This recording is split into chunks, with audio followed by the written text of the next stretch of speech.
أعوذ بالله من الشيطان الرجيم. بسم الله الرحمن الرحيم.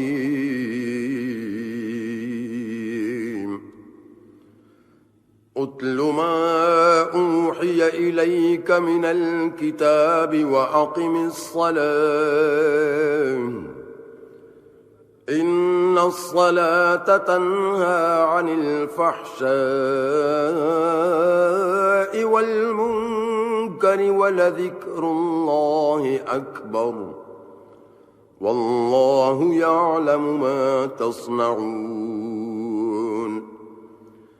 ولا تجادلوا أهل الكتاب إلا بالتي هي أحسن إلا الذين ظلموا منهم وقولوا آمنا بالذي أنزل إلينا وأنزل إليكم وإلهنا وإلهكم واحد ونحن له مسلمون. وكذلك أنزلنا إليك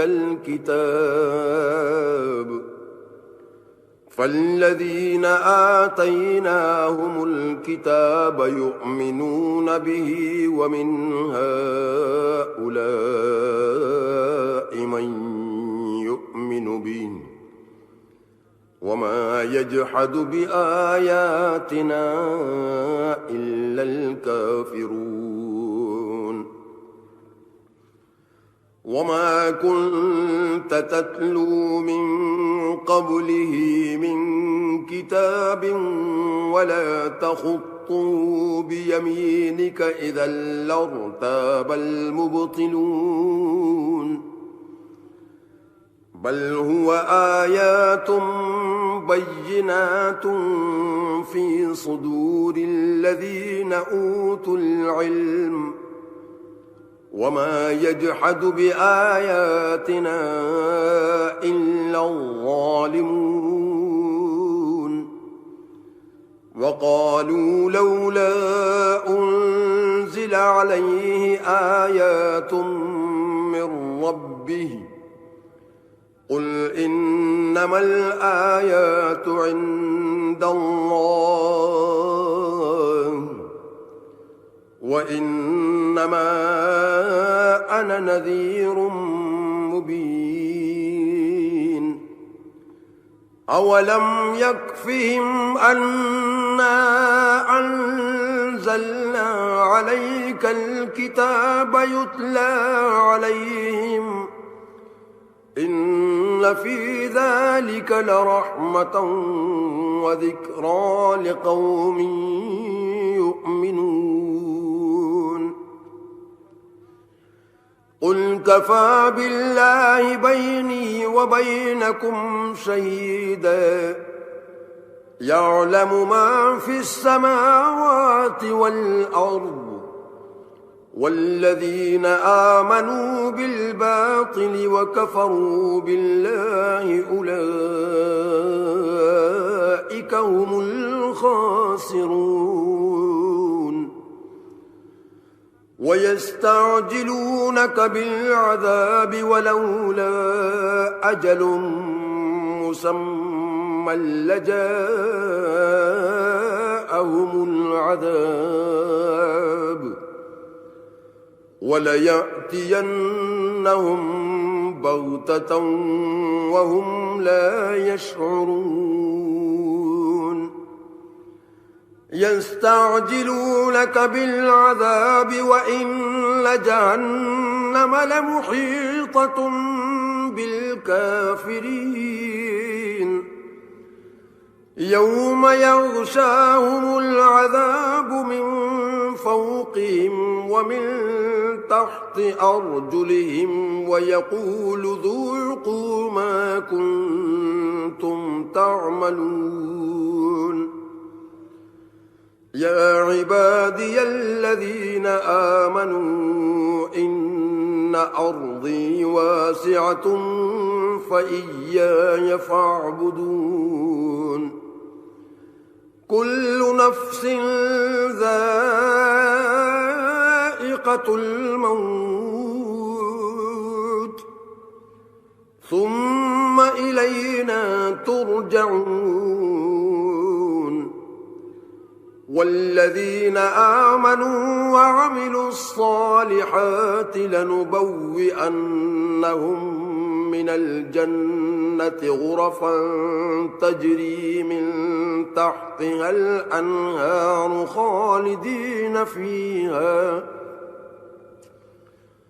نعم أجر العاملين الذين صبروا وعلى ربهم يتوكلون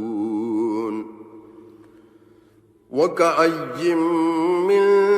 دابة لا تحمل رزقها الله يرزقها وإياكم وهو السميع العليم ولئن سألتهم من خلق السماوات والأرض وسخر الشمس والقمر ليقولن الله فأنى يؤفكون الله يبسط الرزق لمن يشاء من عباده ويقدر له إن الله بكل شيء عليم ولئن سألتهم من نزل من السماء ماء فأحيا به الأرض من بعد موتها ليقولن الله قل الحمد لله بل أكثرهم لا يعقلون وما هذه الحياة الدنيا إلا لهو ولعب وإن الدار الآخرة لهي الحيوان لو كانوا يعلمون فإذا ركبوا في الفلك دعوا الله مخلصين له الدين فلما نجاهم إلى البر إذا هم يشركون ليكفروا بما آتيناهم وليتمتعوا فسوف يعلمون أولم يروا أنا جعلنا حرما آمنا ويتخطف الناس من حولهم أفبالباطل يؤمنون وبنعمة الله يكفرون ومن أظلم ممن افترى على الله كذبا أو كذب بالحق لما جاءه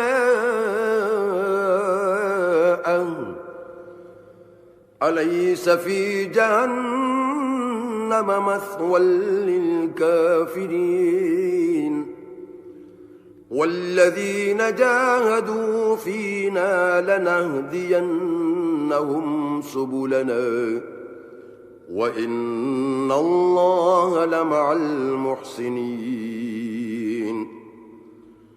بسم الله الرحمن الرحيم ألف لام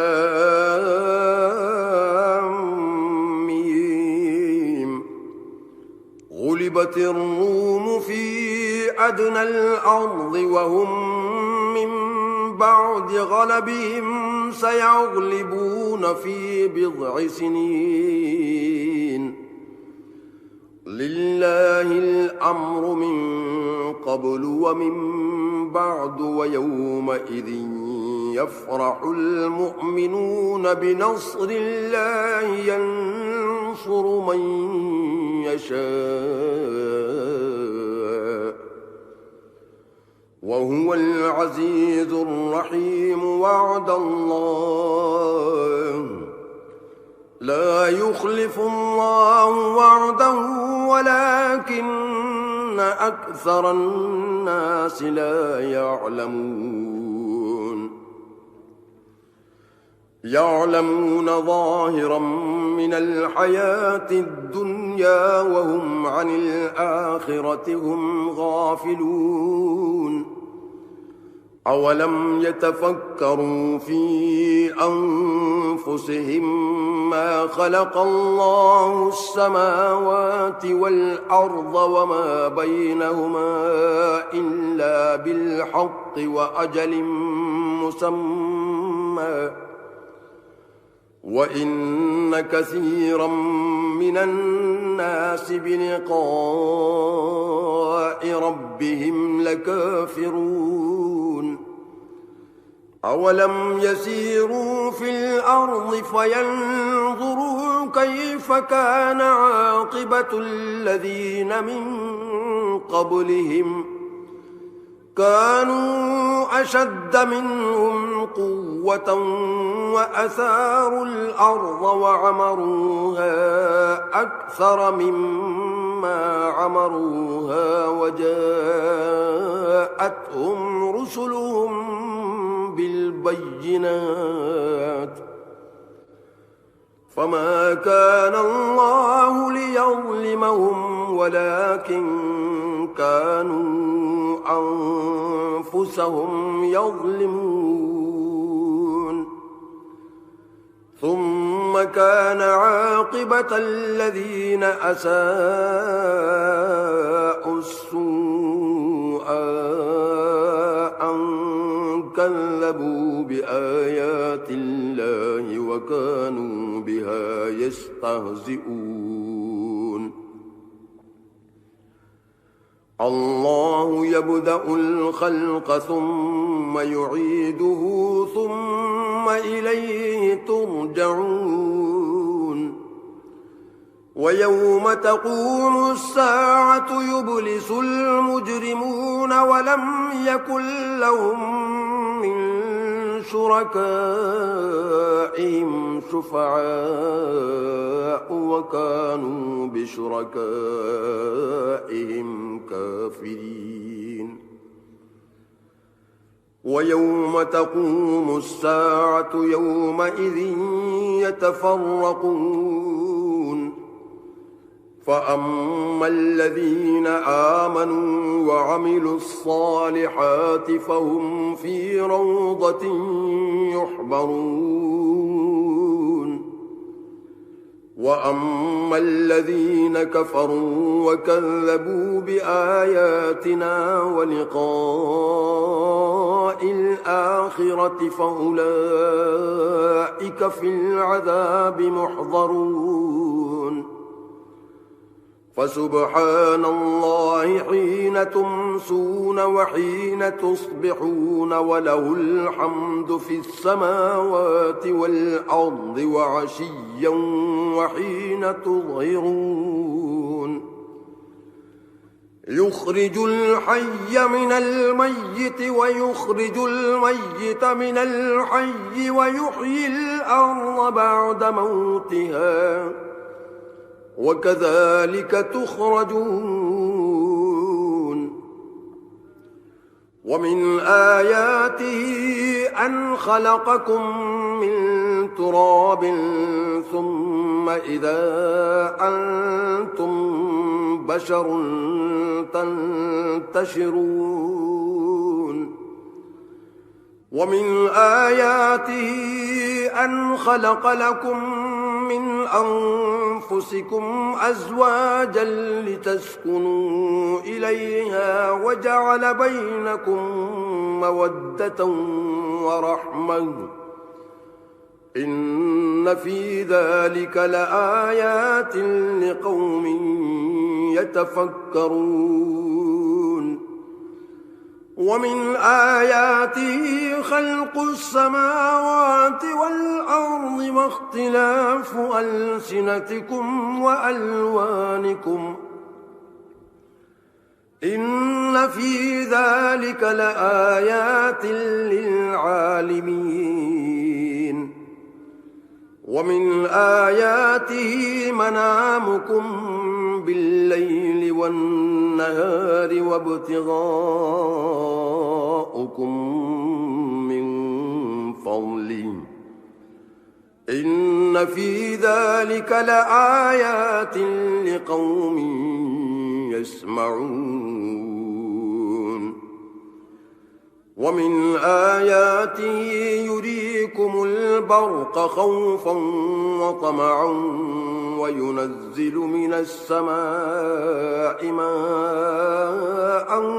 فيحيي به الأرض بعد موتها إن في ذلك لآيات لقوم يعقلون ومن آياته أن تقوم السماء والأرض بأمره ثم إذا دعاكم دعوة من الأرض إذا أنتم تخرجون وله من في السماوات والأرض كل له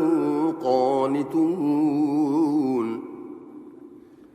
وهو الذي يبدأ الخلق ثم يعيده وهو أهون عليه وله المثل الأعلى في السماوات والأرض وهو العزيز الحكيم ضرب لكم مثلا من أنفسكم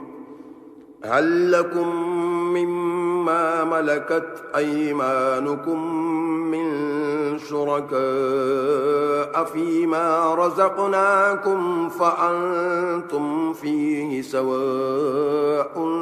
تخافونهم كخيفتكم أنفسكم كذلك نفصل الآيات لقوم يعقلون بل اتبع الذين ظلموا أهواءهم بغير علم فمن يهدي من أضل الله وما لهم من ناصرين فأقم وجهك للدين حنيفا فطرة الله التي فطر الناس عليها لا تبديل لخلق الله ذلك الدين القيم ولكن أكثر الناس لا يعلمون منيبين إليه واتقوا وأقيموا الصلاة ولا تكونوا من المشركين من الذين فرقوا دينهم وكانوا شيعا كل حزب بما لديهم فرحون وإذا مس الناس ضر دعوا ربهم منيبين إليه ثم إذا أذاقهم منه رحمة إذا فريق منهم بربهم يشركون ليكفروا بما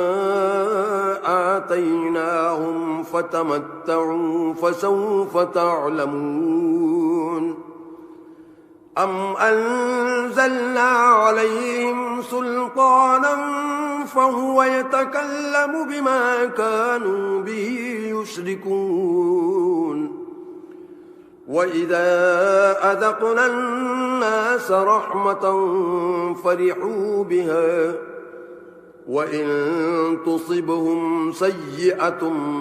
بما قدمت أيديهم إذا هم يقنطون أولم يروا أن الله يبسط الرزق لمن يشاء ويقدر إن في ذلك لآيات لقوم يؤمنون فآت ذا القربى حقه والمسكين وابن السبيل ذلك خير للذين يريدون وجه الله وأولئك هم المفلحون وما آتيتم من ربا ليربو في أموال الناس فلا يربو عند الله وما آتيتم من زكاة تريدون وجه الله فأولئك هم المضعفون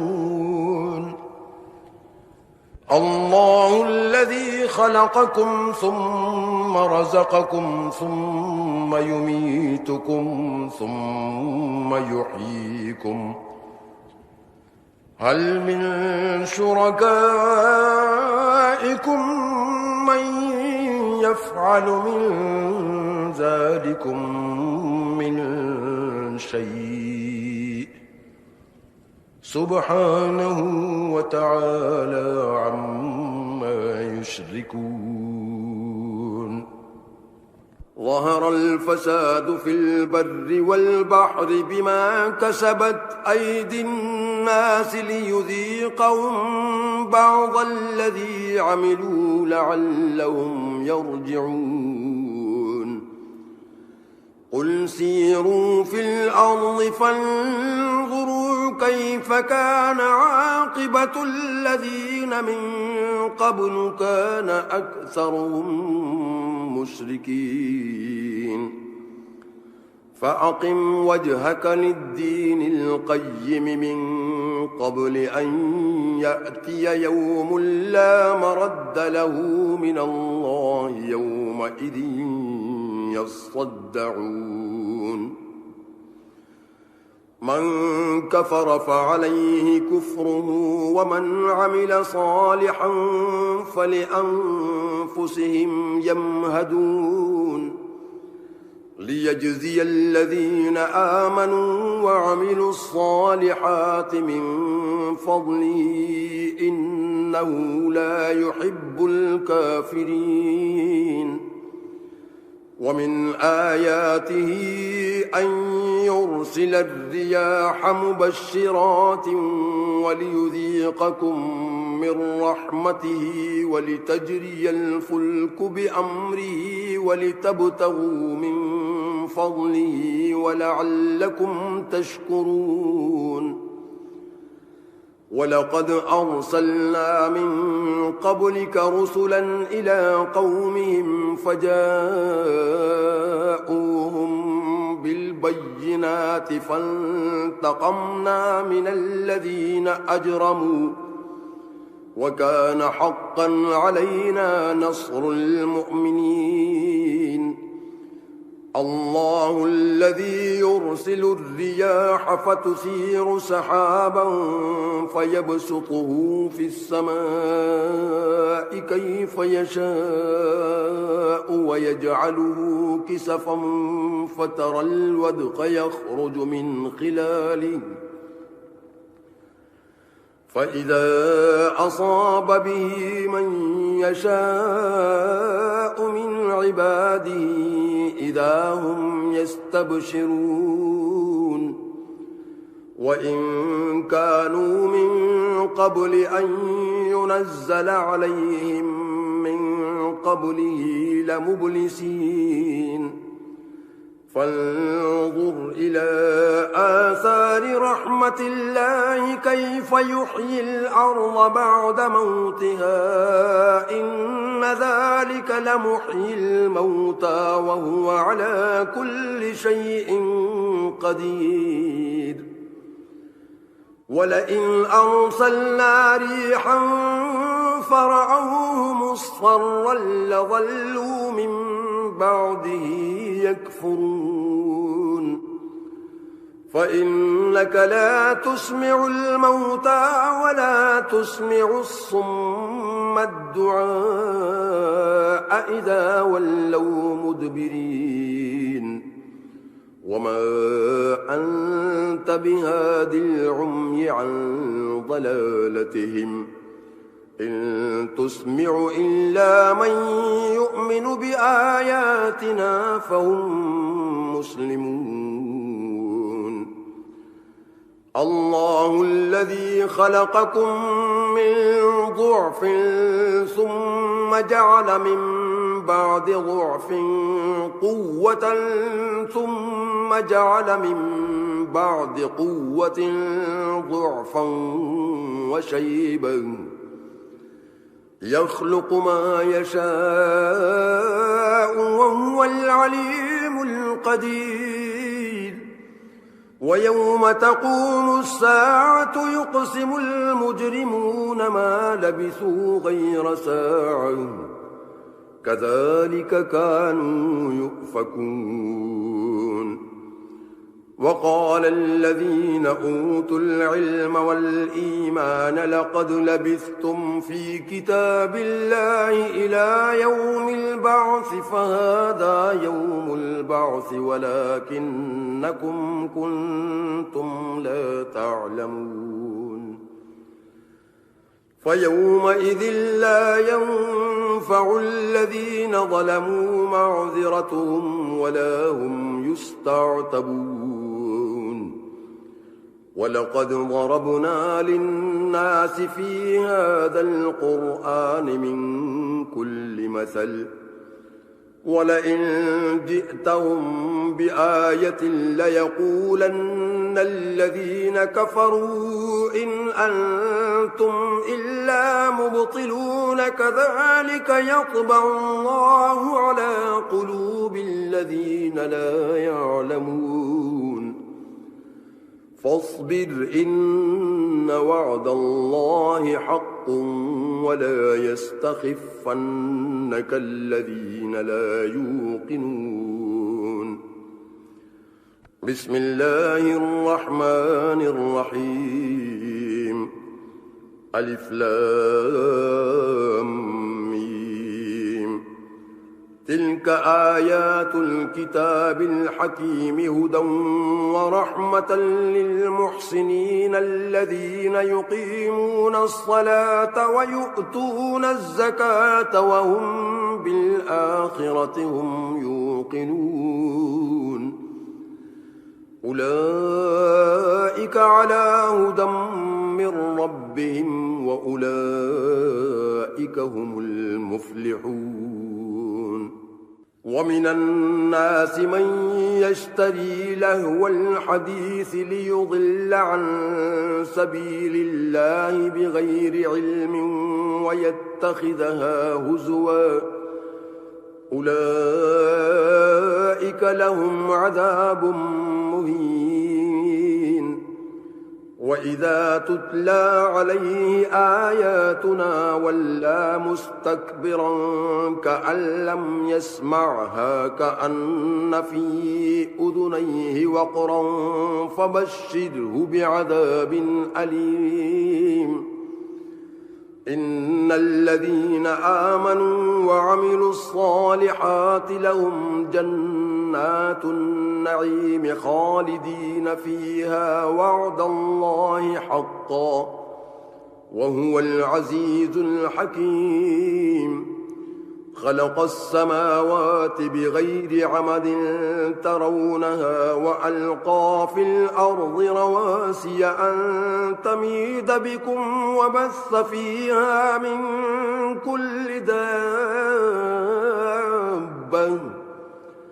وأنزلنا من السماء ماء فأنبتنا فيها من كل زوج كريم هذا خلق الله فأروني ماذا خلق الذين من دونه بل الظالمون في ضلال مبين ولقد آتينا لقمان الحكمة أن اشكر لله ومن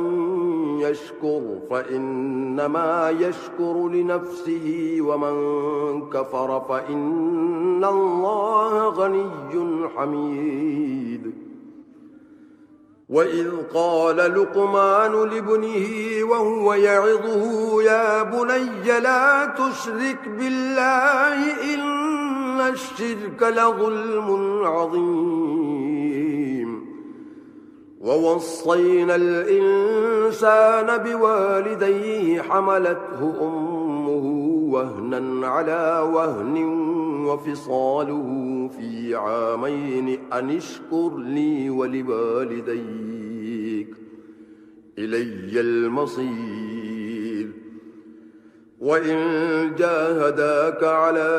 أن تشرك بي ما ليس لك به علم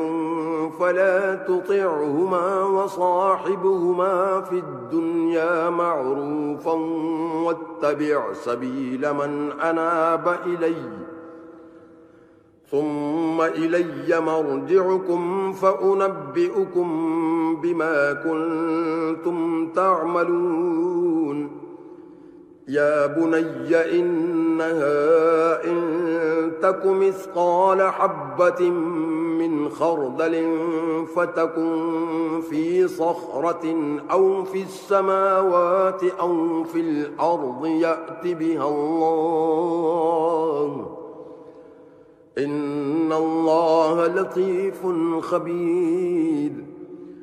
يا بني أقم الصلاة وأمر بالمعروف وانه عن المنكر واصبر على ما أصابك إن ذلك من عزم الأمور ولا تصعر خدك للناس ولا تمش في الأرض مرحا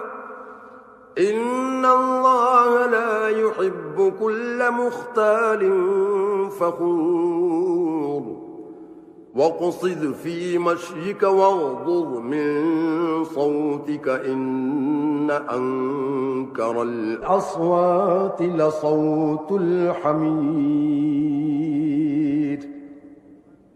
ألم تروا أن الله سخر لكم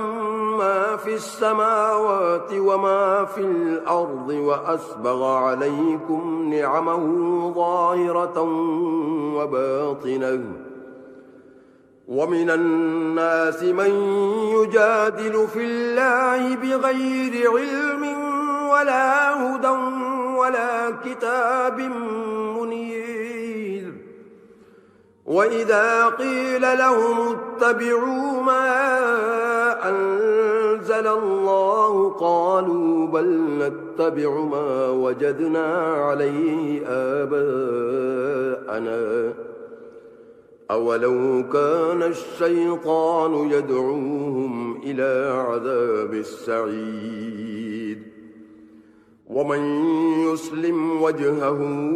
إلى الله وهو محسن فقد استمسك بالعروة الوثقى وإلى الله عاقبة الأمور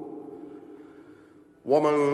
كفر فلا يحزنك كفره إلينا مرجعهم فننبئهم بما عملوا إن الله عليم بذات الصدور نمتعهم قليلا ثم نضطرهم إلى عذاب غليظ ولئن سألتهم من خلق السماوات والأرض ليقولن الله قل الحمد لله بل أكثرهم لا يعلمون لله ما في السماوات والأرض إن الله هو الغني الحميد ولو أن ما في الأرض من شجرة أقلام والبحر يمده من بعده 7 أبحر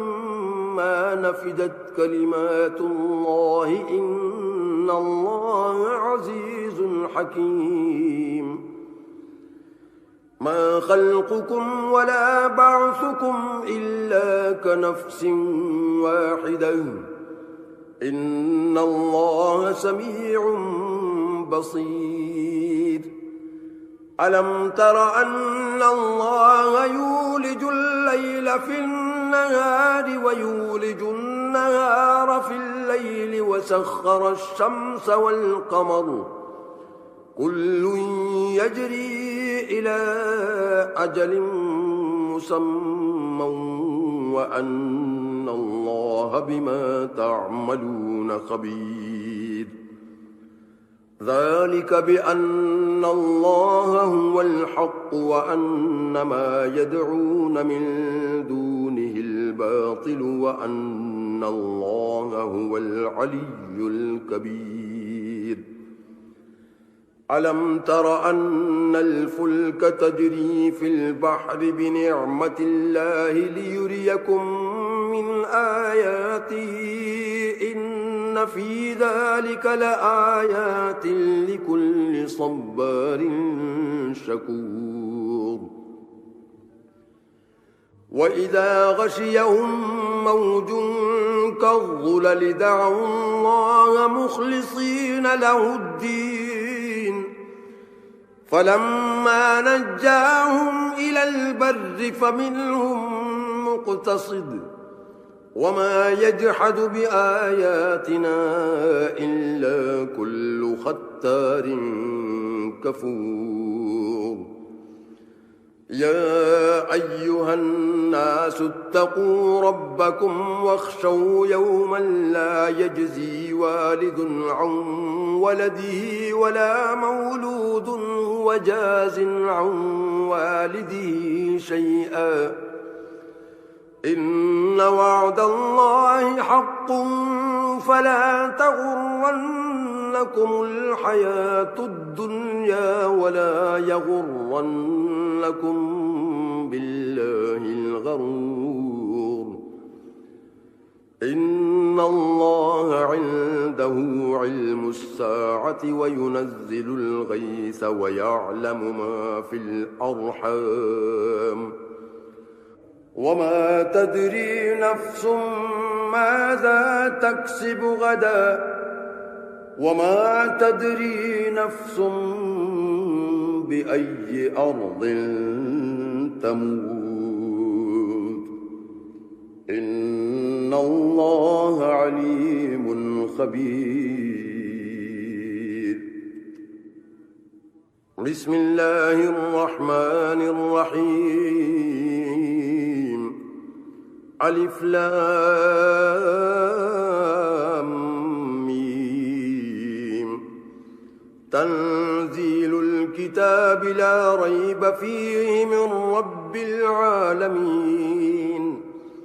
أم يقولون افتراه بل هو الحق من ربك لتنذر قوما ما أتاهم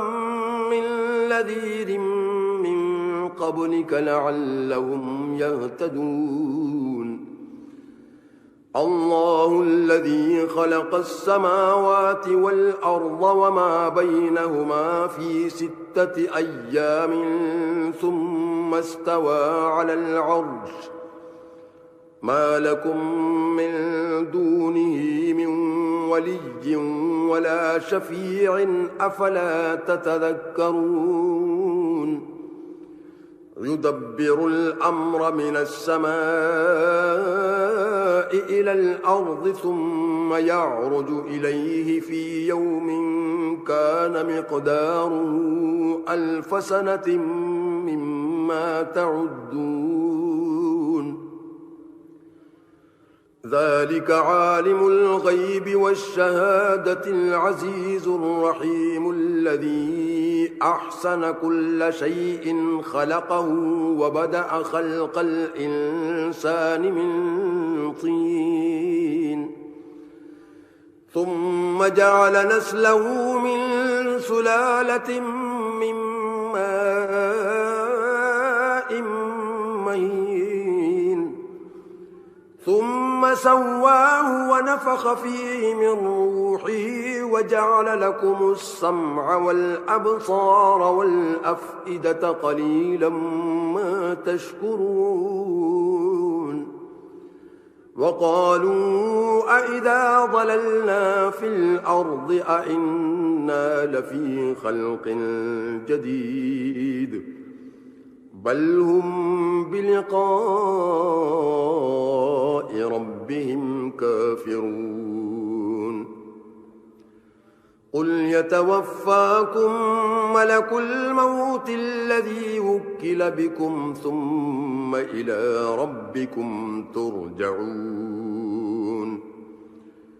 ولو ترى إذ المجرمون ناكسوا رؤوسهم عند ربهم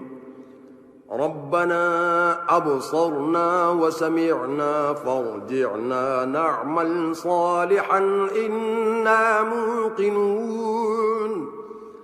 ولو شئنا لآتينا كل نفس هداها ولكن حق القول مني لأملأن جهنم من الجنة والناس أجمعين فذوقوا بما نسيتم لقاء يومكم هذا إنا نسيناكم وذوقوا عذاب الخلد بما كنتم تعملون إنما يؤمن بآياتنا الذين إذا ذكروا بها خروا سجدا وسبحوا بحمد ربهم وهم لا يستكبرون تتجافى جنوبهم عن المضاجع يدعون ربهم خوفا وطمعا ومما رزقناهم ينفقون فلا تعلم نفس ما أخفي لهم من قرة أعين جزاء بما كانوا يعملون أفمن كان مؤمنا كمن كان فاسقا لا يستوون أما الذين آمنوا وعملوا الصالحات فلهم جنات المأوى نزلا بما كانوا يعملون وأما الذين فسقوا فمأواهم النار كلما أرادوا أن يخرجوا منها أعيدوا فيها وقيل لهم ذوقوا عذاب النار الذي كنتم به تكذبون ولنذيقنهم من العذاب الأدنى دون العذاب الأكبر لعلهم يرجعون ومن أظلم ممن ذكر بآيات ربه ثم أعرض عنها إنا من المجرمين منتقمون ولقد آتينا موسى الكتاب فلا تكن في مرية من لقائه وجعلناه هدى لبني إسرائيل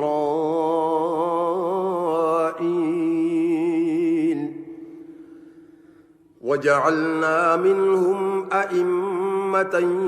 يهدون بأمرنا لما صبروا وكانوا بآياتنا يوقنون إن ربك هو يفصل بينهم يوم القيامة فيما كانوا فيه يختلفون أولم يهد لهم كم أهلكنا من قبلهم من القرون يمشون في مساكنهم إن في ذلك لآيات أفلا يسمعون أولم يروا أنا نسوق الماء إلى الأرض الجرز فنخرج به زرعا تأكل منه أنعامهم وأنفسهم أفلا يبصرون ويقولون متى هذا الفتح إن كنتم صادقين قل يوم الفتح لا ينفع الذين كفروا إيمانهم ولا هم ينظرون فأعرض عنهم وانتظر إنهم منتظرون بسم الله الرحمن الرحيم يا أيها النبي اتق الله ولا تطع الكافرين والمنافقين إن الله كان عليما حكيما واتبع ما يوحى إليك من ربك إن الله كان بما تعملون خبيرا وتوكل على الله وكفى بالله وكيلا ما جعل الله لرجل من قلبين في جوفه وما جعل أزواجكم اللائي تظاهرون منهن أمهاتكم وما جعل أدعياءكم أبناءكم ذلكم قولكم بأفواهكم والله يقول الحق وهو يهدي السبيل ادعوهم لآبائهم وأقسط عند الله فإن لم تعلموا آباءهم فإخوانكم في الدين ومواليكم وليس عليكم جناح فيما أخطأتم به ولكن ما تعمدت قلوبكم وكان الله غفورا رحيما النبي أولى بالمؤمنين من أنفسهم وأزواجه أمهاتهم وأولو الأرحام بعضهم أولى ببعض في كتاب الله من المؤمنين والمهاجرين إلا أن تفعلوا إلى أوليائكم معروفا كان ذلك في الكتاب مسطورا وإذ أخذنا من النبيين ميثاقهم ومنك ومن نوح وإبراهيم وموسى وعيسى ابن مريم وأخذنا منهم ميثاقا غليظا ليسأل الصادقين عن صدقهم وأعد للكافرين عذابا أليما يا أيها الذين آمنوا اذكروا نعمة الله عليكم إذ جاءتكم جنود فأرسلنا عليهم ريحا وجنودا لم تروها وكان الله بما تعملون بصيرا إذ جاءوكم فوقكم ومن أسفل منكم وإذ زاغت الأبصار وبلغت القلوب وبلغت القلوب الحناجر وتظنون بالله الظنونا هنالك ابتلي المؤمنون وزلزلوا زلزالا شديدا وإذ يقول المنافقون والذين في قلوبهم مرض ما وعدنا الله ورسوله إلا غرورا وإذ قالت طائفة منهم يا أهل يثرب لا مقام لكم فارجعوا ويستأذن فريق منهم النبي يقولون إن بيوتنا عورة وما هي بعورة إن يريدون إلا فرارا ولو دخلت عليهم من أقطارها ثم سئلوا الفتنة لآتوها وما تلبثوا بها إلا يسيرا ولقد كانوا عاهدوا الله من قبل لا يولون الأدبار وكان عهد الله مسؤولا قل لن ينفعكم الفرار إن فررتم من الموت أو القتل وإذا لا تمتعون إلا قليلا قل من ذا الذي يعصمكم من الله إن أراد بكم سوءا أو أراد بكم رحمة ولا يجدون لهم من دون الله وليا ولا نصيرا قد يعلم الله المعوقين منكم والقائلين لإخوانهم هلم إلينا ولا يأتون البأس إلا قليلا أشحة عليكم فإذا جاء الخوف رأيتهم ينظرون إليك تدور أعينهم كالذي يغشى عليه من الموت فإذا ذهب الخوف سلقوكم بألسنة حداد أشحة على الخير أولئك لم يؤمنوا فأحبط الله أعمالهم وكان ذلك على الله يسيرا يحسبون الأحزاب لم يذهبوا وإن يأتي الأحزاب يودوا لو أنهم بادون في الأعراب يسألون عن أنبائكم ولو كانوا فيكم ما قاتلوا إلا قليلا لقد كان لكم في رسول الله أسوة حسنة لمن كان يرجو الله واليوم الآخر وذكر الله كثيرا ولما رأى المؤمنون الأحزاب قالوا هذا ما وعدنا الله ورسوله وصدق الله ورسوله وما زادهم إلا إيمانا وتسليما من المؤمنين رجال صدقوا ما عاهدوا الله عليه فمنهم من قضى نحبه ومنهم من ينتظر وما بدلوا تبديلا ليجزي الله الصادقين بصدقهم ويعذب المنافقين إن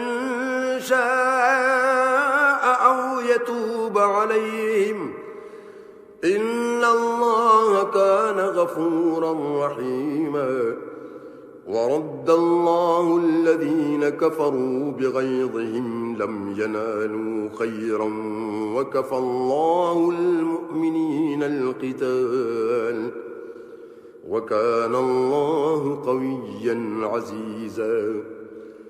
وأنزل الذين ظاهروهم من أهل الكتاب من صياصيهم وقذف في قلوبهم الرعب فريقا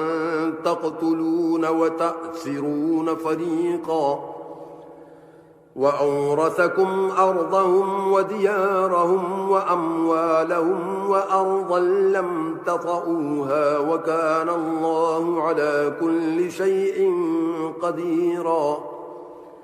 يا أيها النبي قل لأزواجك إن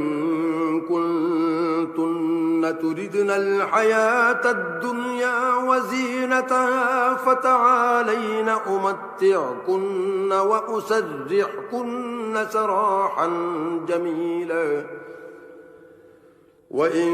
كنتن تردن الله ورسوله والدار الآخرة فإن الله أعد للمحسنات منكن أجرا عظيما. يا نساء النبي من يأت منكن بفاحشة مبينة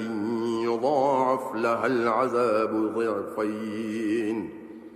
وكان ذلك على الله يسيرا.